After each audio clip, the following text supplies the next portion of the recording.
सजनों ते मित्रों, मैं थोड़ा अपना वीर मलिक बशीर देश पंजाब यूट्यूब चैनल। अज असी गल करांगे मोहसन नकवी साहब के बारे। मोहसन नकवी साहब फुल पावर च ने ते उन्हां कोल बहुत सारे अहुदे ने। इस्लामाबाद दे विच कच्ची आबादियां दा ढाट ढहिया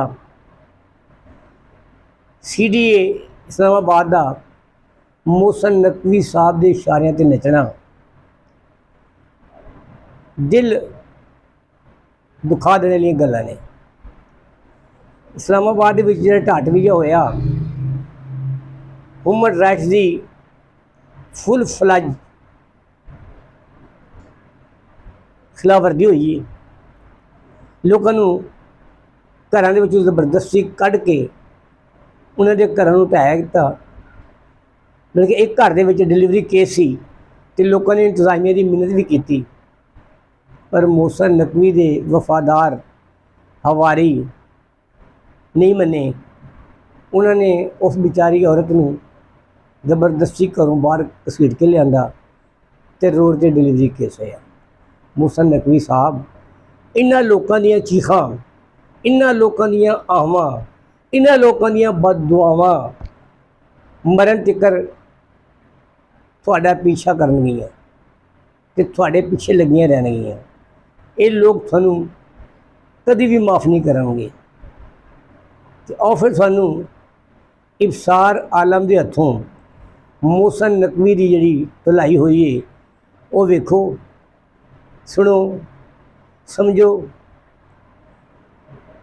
तो थानू चस आवेगी।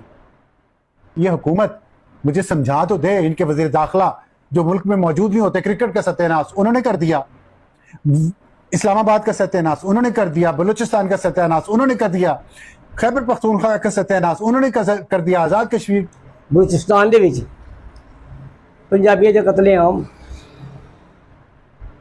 तो लैके क्रिकेट तो होर कई फील्डों के मोहसन नकवी साहब ने जिहड़े भी कलमदान संभालिया, बस वो डिपार्टमेंट वो महकमा हीरो तो जीरो हो गया। इसलिए एक प्रोग्राम के सहरा बानो ने आख्या सी कि बूट है मेरे पास, बूट है मेरे पास, कोई असला तो नहीं, एक और ओहदा ले लूँ, कोई मसला तो नहीं। नकवी साहब तुसी जिन्ने मर्जी ओहदे लवो, थानू भला कौन पूछ सकता वा? ना ना ना ना, तुसी इस टाइम फुल फ्लज पावर दे विच हो ते तुहाडी पावर दा लोगों ने वेख ली है।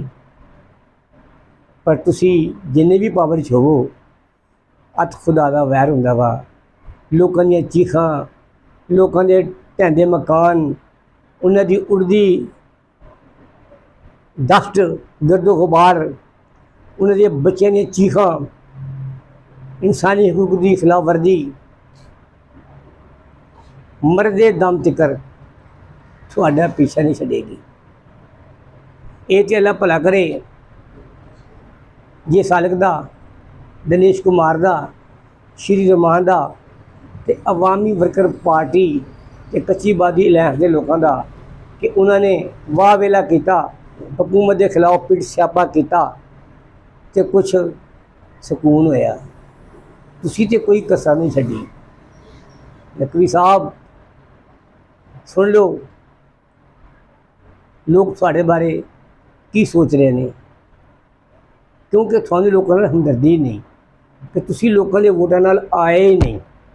तुसी भी अपनी जगह पक्के ते सच्चे हो, पर नहीं, इंसान के अंदर भी एक इंसान होंदा वा। समझ तुसी गए हो। जिवे जिवे पाकिस्तान, जिवे सोना देश पंजाब।